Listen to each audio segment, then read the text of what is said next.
Fleet Admiral stood on the bridge of the Eternal Supremacy, the greatest warship ever built by the Empire. His scales were dark green, almost black, and 300 years of conquest had made him the most feared commander in the galaxy. Behind him, through the massive viewing window, 200 dreadnoughts held formation. Each ship was 3 kilometers long. Each one could destroy a planet. Today was supposed to be simple. Another system, another primitive species, another easy victory for the Empire that had ruled the galaxy for 12,000 years. The tactical officer, a younger named Thresh, studied his scanner screens. His crest, the colorful fan of scales on his head, was raised high with confidence. "Admiral, we have detected a vessel approaching from the third planet, the one they call Earth." Did not even bother to look. Size: "Approximately 400 meters, sir." The Admiral made a sound of amusement. His smallest patrol ships were larger than that. One ship. They send one ship against the third expansion fleet. He turned to his communications officer. "Broadcast the standard message, all 4,000 languages." The message was simple. It was the same message the Empire had sent to 4,000 species before. Surrender, submit, become part of the Empire or be destroyed. Every species in history had either surrendered or died. There were no other options. The communications officer waited. Then his scales turned pale. "Admiral, they are responding." "Already put it through." A voice filled the bridge. It spoke perfect Imperial Standard, the language of the Empire. No accent, no hesitation. "This is the UES Perseverance. You have entered Sol System Sovereign Space. State your intentions or withdraw." Silence fell across the bridge. Every officer stopped what they were doing. They had never received such a response. Every species begged. Every species pleaded. Every species asked for mercy or tried to run. No one had ever told them to leave. His eyes narrowed. "Interesting. These humans have courage, stupid courage, but courage." He waved a clawed hand. "Ignore them. Continue approach. We will deal with this insect and then take their world." The fleet moved forward. 200 dreadnoughts against one small vessel. It was not even a battle. It was a joke. But then Thresh made a strange sound. His crest flattened against his skull. His claws trembled over his controls. "Admiral." "What is it?" "The human ship. I am reading its mass." "And?" Thresh turned to look at his commander. His eyes were wide with something had never seen in 300 years. "Fear. Sir, that vessel masses more than our entire fleet combined." The Admiral stared at him. "That is impossible. Check your equipment." "I have checked it 7 times, Admiral. The readings are accurate. That ship is 400 meters long, but it weighs more than 200 dreadnoughts." Thresh's voice cracked. "Nothing that small should weigh that much. It violates every law of physics we know." Walked slowly to the tactical station. He looked at the numbers himself. The young officer was correct. The human ship was impossibly, unbelievably heavy. It was as if someone had compressed a small moon into the shape of a vessel. "What is it made of?" the Admiral asked quietly. The science officer, an elderly female named, answered from her station. Her voice was shaking. "Admiral, preliminary scans suggest the hull is composed of stabilized." "That is impossible. Cannot exist outside of neutron stars." "I know, Admiral, I know." Was gripping her console so hard her claws left marks. "But that is what the scans show. Also, the vessel appears to be generating its own gravity well. It is using gravity itself for propulsion. And the energy readings suggest it is powered by multiple contained singularities." "Contained singularities," repeated. "You mean black holes?" "Small ones, but yes." The Admiral looked back at the viewing window. The human ship was visible now, a dark shape against the stars. It was small. It looked almost fragile compared to his mighty dreadnoughts, but somehow, impossibly, it contained technologies that the Empire had believed were fantasy. For the first time in 3 centuries, Admiral felt uncertain. "They are approaching," Thresh reported. "Admiral, they are moving faster than any ship I have ever seen. They are not using warp drive or hyperspace. They are moving through normal space at speeds that should be impossible." "How fast?" "They will reach weapons range in 2 minutes." Made his decision. Fear was for lesser beings. He was the fleet admiral of the Empire. He had conquered 100 worlds. He would not run from one small ship, no matter how strange it was.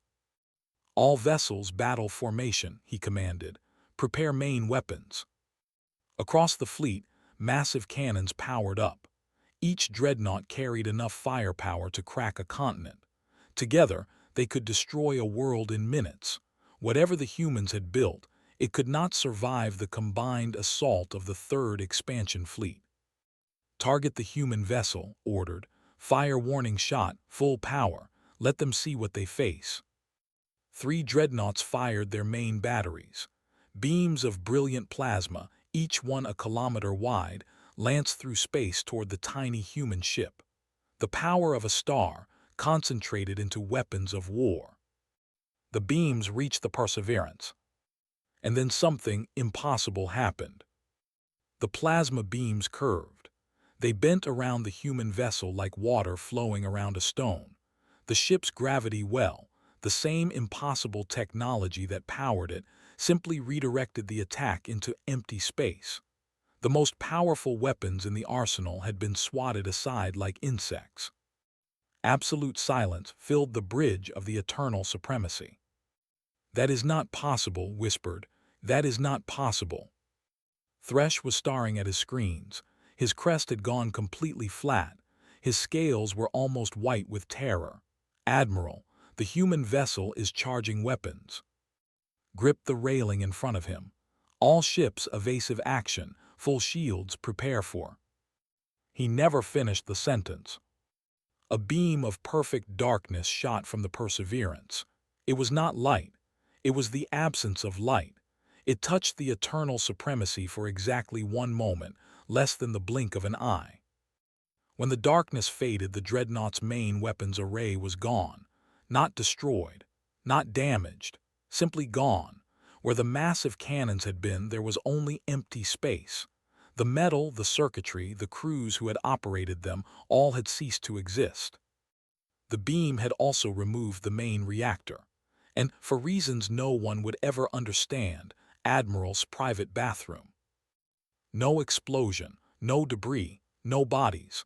The matter had simply vanished as if it had never been. Stared at the damage reports flooding his screens. His ship was crippled. 1 shot.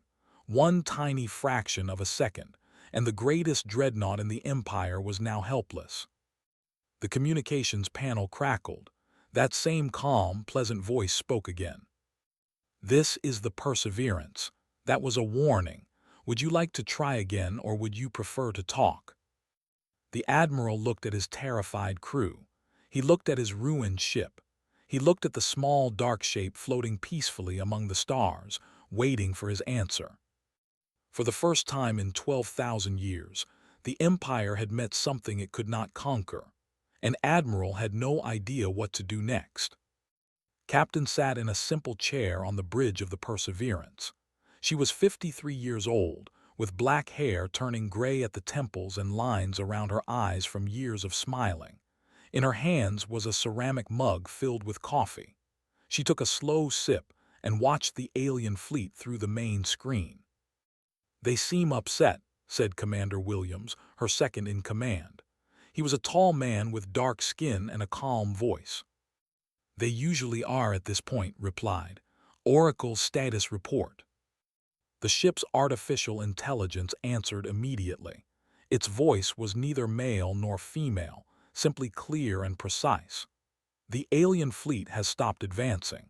Their flagship has sustained significant damage.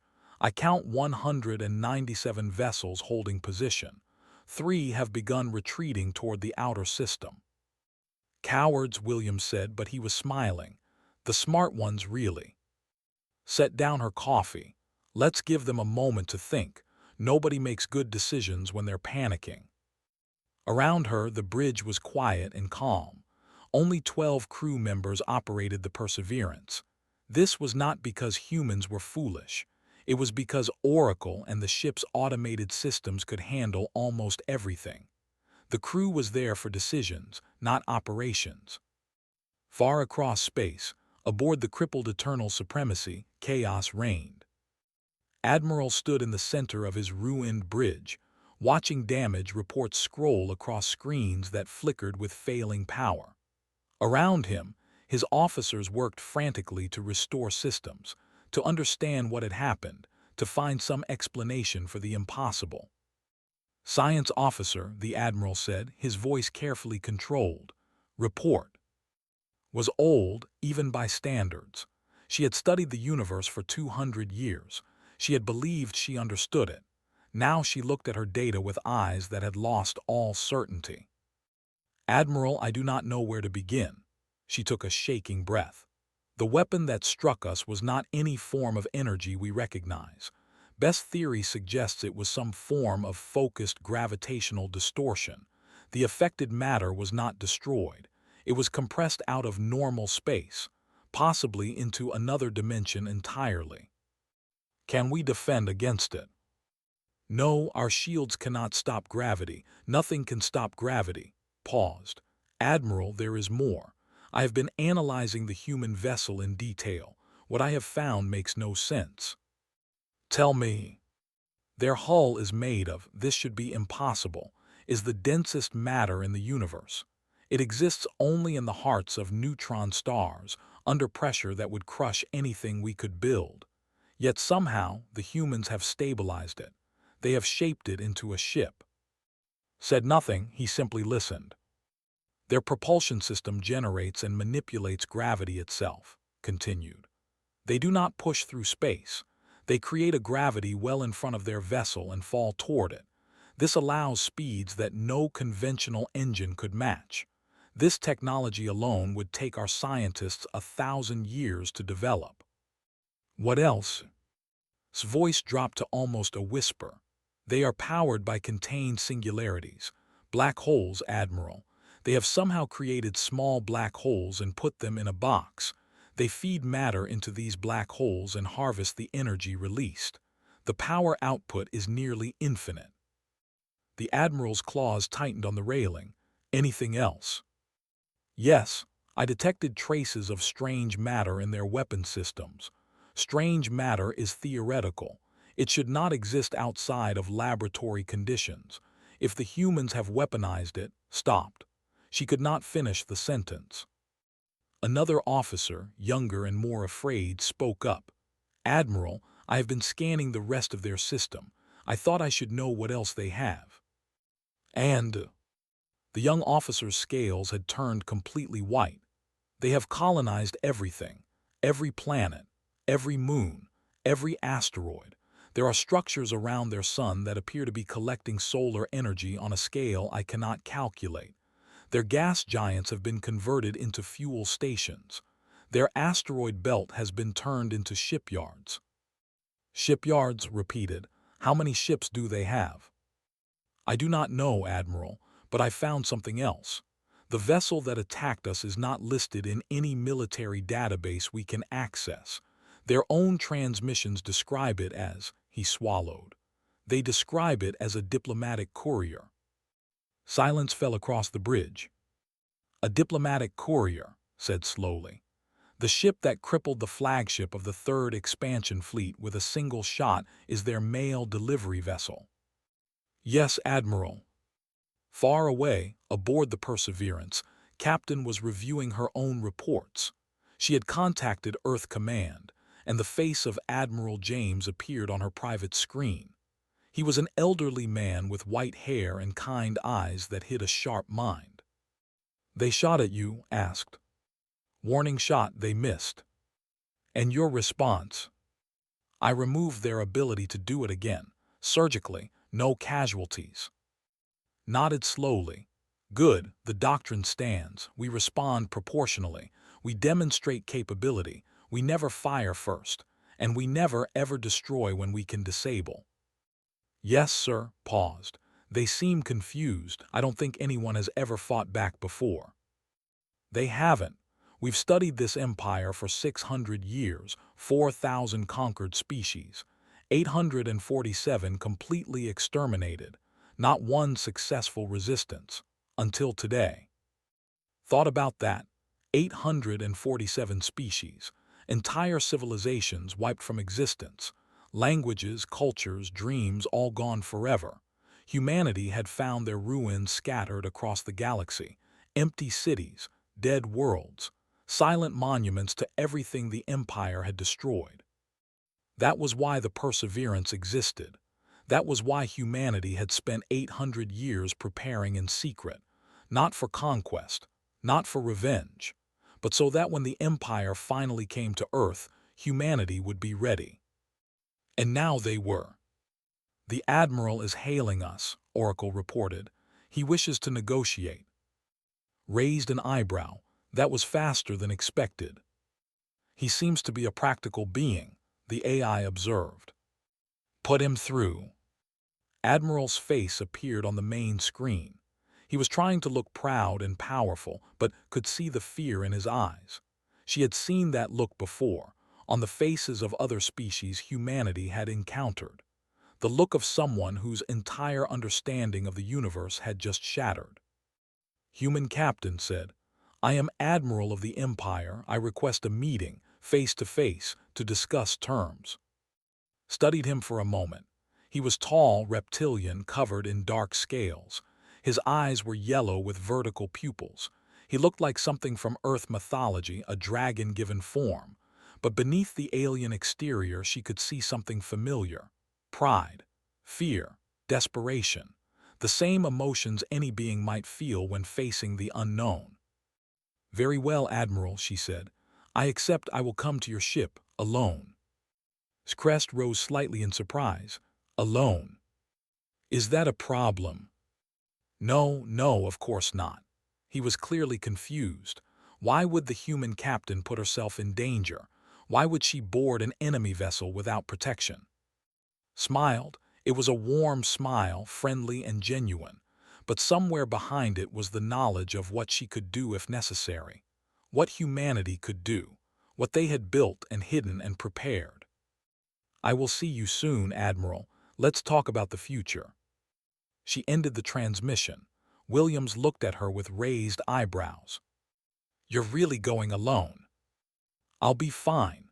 Stood and straightened her uniform. "Besides, I want to see their faces when they realize that the scary human warship captain is a grandmother who likes gardening." She walked toward the transport pad, still smiling. Behind her, Oracle began calculating exactly how many of the alien fleet's ships it could disable in the first 3 seconds of combat, should the meeting go poorly. The answer was all of them. Captain appeared on the bridge of the Eternal Supremacy without warning. One moment the space was empty. The next moment she was there, standing calmly among the enemy. No flash of light, no sound of technology. She simply existed where she had not existed before. Every on the bridge froze. Guards reached for weapons. Officers stepped backward. Admiral gripped the railing in front of him and stared at the human who had materialized in the heart of his ship. She was smaller than he expected. Stood over 2 meters tall. This human woman barely reached his chest. She was middle-aged by the standards of her species, with gray in her dark hair and lines on her face that suggested she smiled often. She wore a simple uniform, dark blue with minimal decoration. No visible weapons, no armor, no protection of any kind. She looked around the ruined bridge with calm interest, noting the damaged systems and the terrified crew. "Admiral," she said, and her voice was warm and pleasant. "Thank you for agreeing to meet. I am captain of the United Earth ship Perseverance." Found his voice. "How did you board my vessel? We detected no shuttle, no transport beam, nothing." "Trade secret," smiled. "Shall we talk?" The Admiral gestured to a private room off the main bridge. His officers watched with wide eyes as their commander led the tiny human away. Several guards followed, their weapons ready, though none of them believed any more that weapons would help. The room was large by standards, designed for important meetings. Sat on one side of a massive table, sat on the other, looking relaxed and comfortable despite being surrounded by enemies. "Before we begin," the Admiral said carefully, "I must ask, why did you come alone? You must know you are in danger here. One command from me and my guards would kill you." Tilted her head slightly. "Would they?" "Yes, of course." "Are you certain?" Something in her voice made pause. He looked at this small, soft, seemingly helpless creature, and he remembered what her ship had done to his. He remembered the impossible technologies. He remembered how she had appeared from nothing. "Perhaps not," he admitted. "I came alone because I wanted you to understand something, Admiral. I am not afraid of you. I am not afraid of your fleet. I am not afraid of your entire empire." She leaned forward slightly. "This is not arrogance. This is simply truth. I came alone because I could." Consider this. In 12,000 years, no one had spoken to an admiral this way. No one had dared. But this human spoke with the casual confidence of someone who genuinely had nothing to fear. "What do you want?" he asked finally. "Territory, tribute, submission." "I want you to stop." The admiral blinked. "Stop what?" "Everything, the conquests, the subjugation, the destruction of species who refused to surrender." His voice remained calm, but her eyes were hard. "For 12,000 years, your empire has spread across this galaxy like a disease. You have enslaved thousands of civilizations. You have completely destroyed 847 species. Entire peoples, Admiral. Their languages, their art, their dreams, their children. All gone. Forever." "We are," said, though his voice lacked its usual pride. "We are the supreme species. It is our right to rule." "No, it is not." Reached into her uniform and produced a small crystal. She placed it on the table between them. "This contains records. Everything humanity has learned about your empire in the last 6 centuries. Every species you have destroyed. Every world you have burned. Every crime you have committed. You have watched us for 6 centuries. We found you early. We found your ruins, actually. The civilizations you destroyed long ago. We discovered what you were and what you did, and we decided to prepare." The crystal glowed softly, projecting images into the air between them.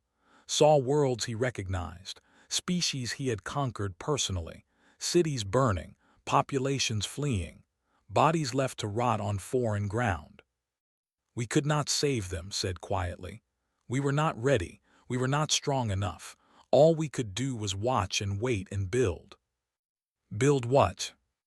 "Whatever was necessary," gestured at the projection. 800 years, Admiral. That is how long humanity has been preparing for this moment. For the day when your empire finally noticed our little world. For the day we would have to choose between submission and extinction. And you chose neither.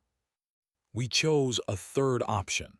We chose to become something that could not be conquered, something that could not be threatened, something so powerful that even your empire would have to listen.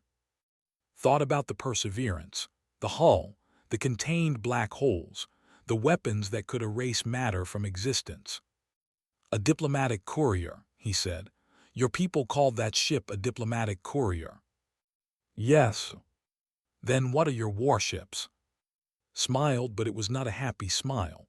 "Pray you never have to find out." Before the admiral could respond, the door burst open. A young Marine rushed in, his scales pale with fear or anger or both. In his hands was a plasma rifle, already powered and aimed at the human captain. "Die, human!" he screamed and pulled the trigger. The plasma bolt erupted from the weapon. It was a bolt of pure energy, hot enough to melt steel, moving at a significant fraction of light speed. At this range, it could not miss. But it did not reach Captain.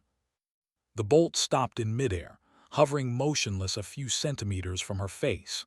It hung there, frozen, crackling with energy that could not move forward. Looked at it with mild curiosity. Then calmly, she reached up and plucked the bolt from the air with her bare hand. She held it for a moment, examining it like a scientist studying an interesting insect. Then she closed her fist, and the energy simply disappeared. She turned back to the Admiral, who was staring with his mouth open. "As I was saying," she continued as if nothing had happened, "we need to discuss the future." Guards rushed in and seized the young Marine. He was dragged away, screaming about human witchcraft and impossible demons, barely noticed. He was still staring at the human woman who had just caught a plasma bolt with her hand. How he managed. Personal defense field, standard equipment for diplomatic personnel, brushed a speck of dust from her sleeve. "Shall we continue?" The Admiral nodded slowly. He had commanded fleets. He had conquered worlds. He had ordered the deaths of millions. But sitting across from this small, smiling human woman, he felt like a child facing a force of nature. "What do you want from us?" he asked again, and this time there was no defiance in his voice, only the desperate need to understand. "I told you we want you to stop. No more conquests, no more extinctions. Free the species you have enslaved. Dismantle your war machine. Find a new way to live." "And if we refuse?" Looked at him with something that might have been sadness. "Admiral, I have shown you nothing today. One ship, one weapon, one small demonstration of what we can do. Would you like to see what humanity is truly capable of?" Thought about his crippled flagship, his terrified fleet, the impossible technologies he had witnessed, and he realized with a cold certainty that the answer was no. No, he did not want to see. But he knew that his superiors, the High Council of the Empire, would never accept surrender. 12,000 years of supremacy had made them proud, too proud to bow, even to gods. "I cannot make this decision," he said finally. "The High Council must know, they must see." "Then show them," stood. "I will give you one standard week. Contact your leaders, share what you have learned, let them decide. And if they choose to fight?" The human captain walked toward the door. She paused and looked back, and for just a moment her warm smile faded. In that moment, Admiral saw something in her eyes, something old, something that had watched civilizations die and sworn to never let it happen again. "Then we will be very sad, Admiral, but we will do what we must, and when it is over, there will be no empire. There will only be a warning to future tyrants about what happens when you threaten humanity's children." She disappeared, vanishing as suddenly as she had arrived. Admiral sat alone in the silent room for a long time, wondering how he would explain to the High Council that the galaxy had changed forever.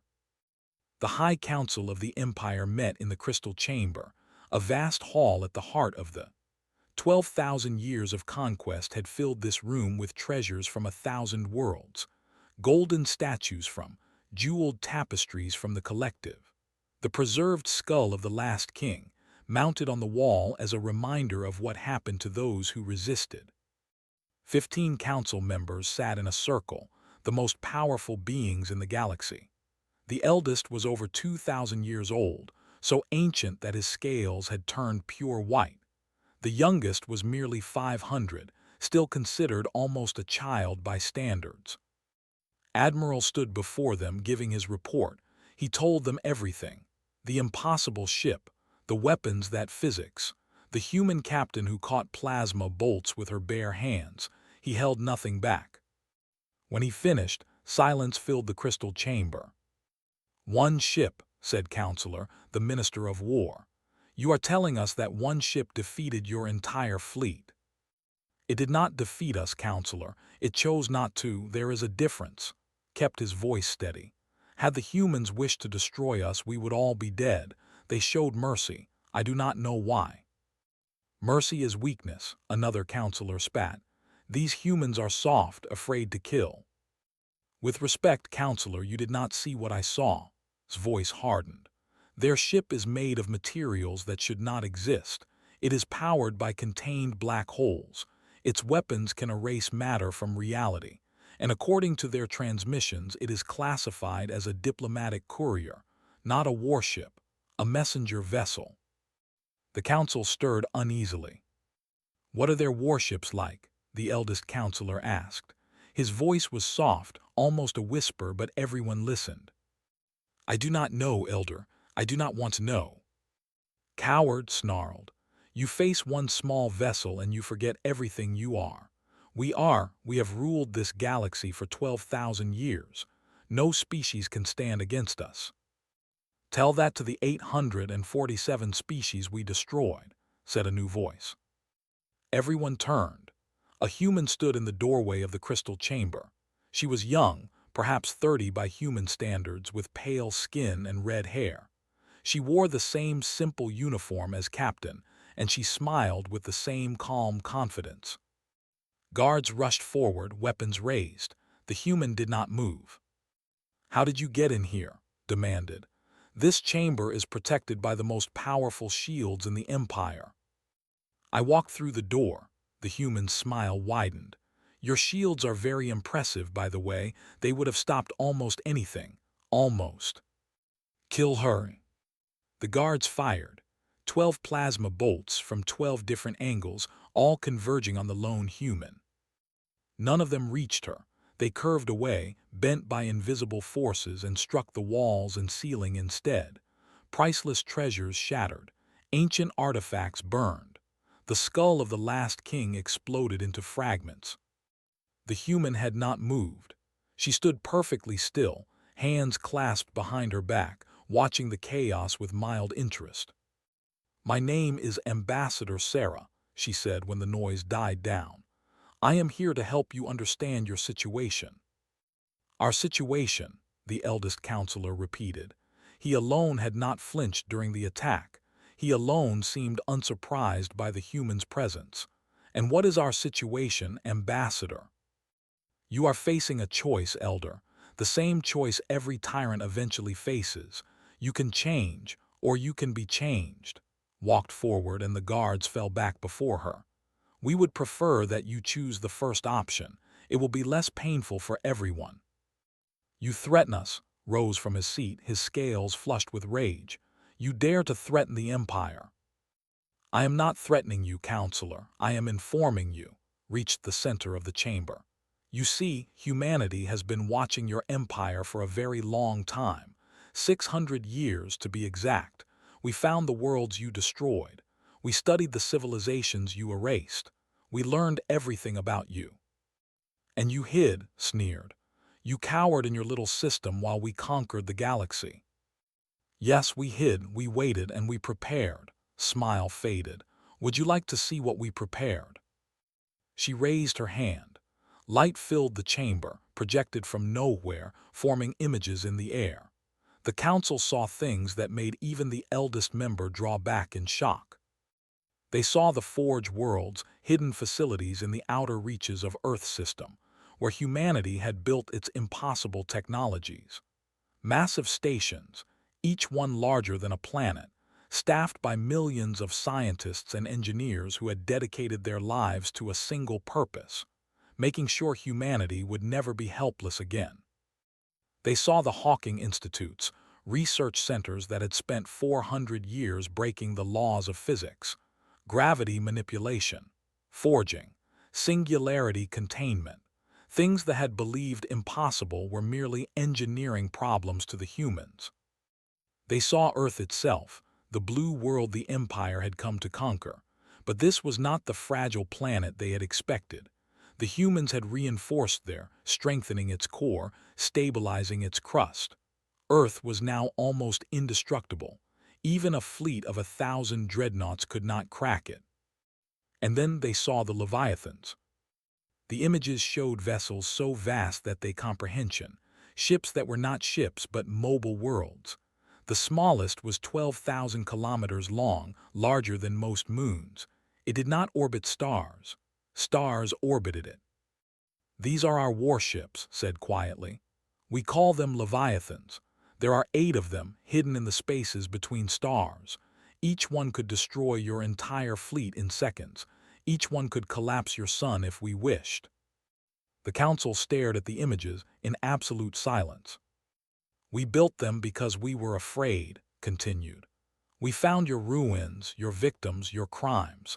We saw what you did to species who could not fight back, and we swore that we would never be victims, that we would never let anyone threaten our children, our future, our existence." "You could destroy us," the eldest counselor said. "It was not a question." "Yes, easily, but we do not want to." "Why not? We would have destroyed you." Looked at the ancient with something like sympathy. "Because you have killed enough, elder, because the galaxy has bled enough, because we do not want to become what we hate." She paused. "And because we believe you can be better." "Better?" laughed bitterly. "What do you know of us?" "We know everything, counselor. We know that the empire was not always an empire of conquest. We found your oldest records, your earliest history. Before you discovered faster-than-light travel, you were a species of builders and dreamers. You created art. You composed music. You loved and lived and hoped." His voice softened. "Somewhere along the way you forgot. You chose power over purpose, conquest over creation. But those originals still exist, somewhere inside you. We believe they can be awakened." The chamber was silent for a long moment. Then the eldest counselor spoke. "You wish us to surrender. I wish you to change. There is a difference." Stepped back. "I will leave you now. You have much to discuss. But remember, we are watching, and we are waiting. Choose wisely." She disappeared, vanishing into nothing, leaving only the shattered treasures and the frightened council behind. Broke the silence. "We must attack now before they destroy us." "Attack with what?" another counselor asked. "You saw their ships. You saw what they can do." "Better to die fighting than to surrender." "Better to live and change," the eldest counselor said. His voice was tired, old beyond measure, carrying the weight of, "I remember the beginning. I remember what we were before the conquests. I remember the dreams we abandoned." He looked around the chamber at the stolen treasures, the monuments to destruction. "Perhaps it is time to remember again." The debate would continue for hours, for days. The future of the empire hung in the balance, and no one knew which way it would fall. But for the first time in 12,000 years, surrender was actually being considered. The empire surrendered on the seventh day. It was not a unanimous decision. 3 council members chose death rather than accept defeat. The Minister of War attempted a last desperate attack on Earth itself. His fleet of 50 dreadnoughts was disabled in exactly 4 seconds. Not destroyed, disabled.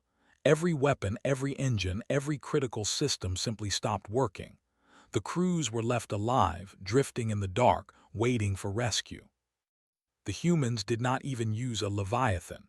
A single patrol vessel, smaller than the Perseverance, handled the entire fleet alone. After that, resistance ended. But what came next surprised everyone. The humans did not occupy. They did not demand tribute. They did not install puppet governments or enslave populations. Instead, they did something the galaxy had never seen. They helped. Human advisors arrived on every conquered world, not as rulers but as teachers. They showed former slave species how to rebuild their governments. They shared technology, not weapons, but tools for building. Medical advances that could cure diseases. Agricultural innovations that could feed billions. Energy systems that could power entire civilizations without destroying their worlds. The humans asked for nothing in return. Admiral watched it all with growing confusion. He had expected vengeance. He had expected punishment.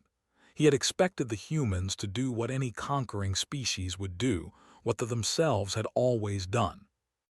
Instead, Captain arrived at his quarters one morning with an offer. "I want you to work with us," she said, sitting across from him in his small room. He was no longer a fleet admiral. He was barely even a citizen anymore. The government that had given him power no longer existed. "Work with you?" He could not hide his surprise. "Why would you want me? I commanded the fleet that tried to conquer your world."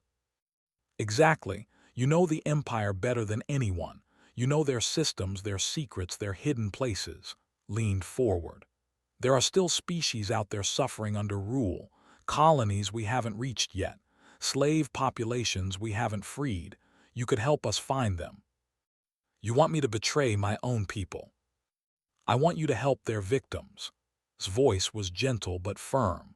You have spent 300 years conquering and destroying. You have participated in one of the greatest crimes in galactic history. Nothing you do can undo that. Nothing can bring back the species you helped destroy. Looked away. The words cut deep because they were true. But you can still make a choice, continued. You can spend your remaining years hiding from what you did, or you can spend them trying to make things better. It won't balance the scales. It won't earn forgiveness, but it's a start. He thought about the faces of the species he had conquered, the cities he had burned, the lives he had ended. For 3 centuries he had told himself it was necessary, natural, the way of the universe. Now he saw the truth. It had been a choice, a wrong choice, and he had made it again and again, never questioning, never doubting. "Why are you offering me this?" he asked finally. "Why not simply execute me? I deserve it." "Probably," smiled slightly. "But we don't believe in waste, Admiral. You have skills, knowledge, experience. These things can be used to harm or they can be used to heal. The choice is yours." Was silent for a long moment. Then slowly he nodded. "What do you need me to do?" 1 year later, a gathering unlike any in galactic history took place. Representatives of 3,000 species assembled on a massive station built in neutral space. Many of these species had been slaves just months ago. Some had been enslaved for centuries. A few had never known freedom, born into captivity, living and dying under rule.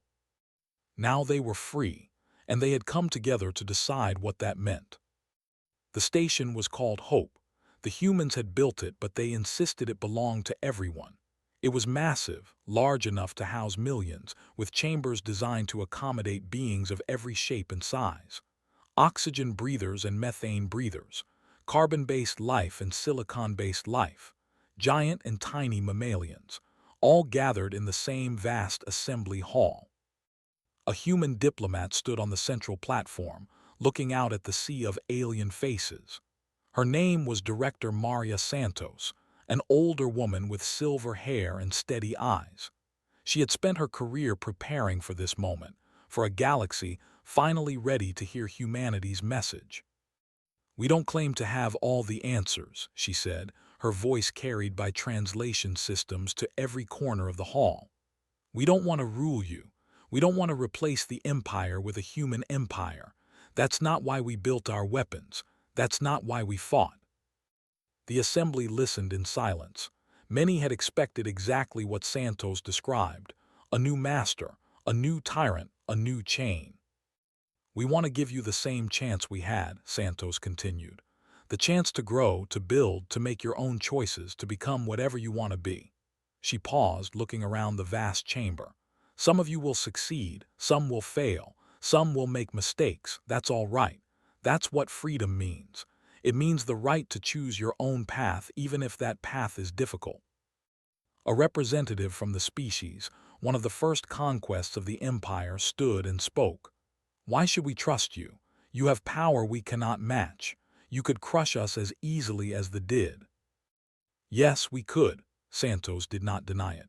"But power is not the same as purpose. We built our strength to protect, not to dominate.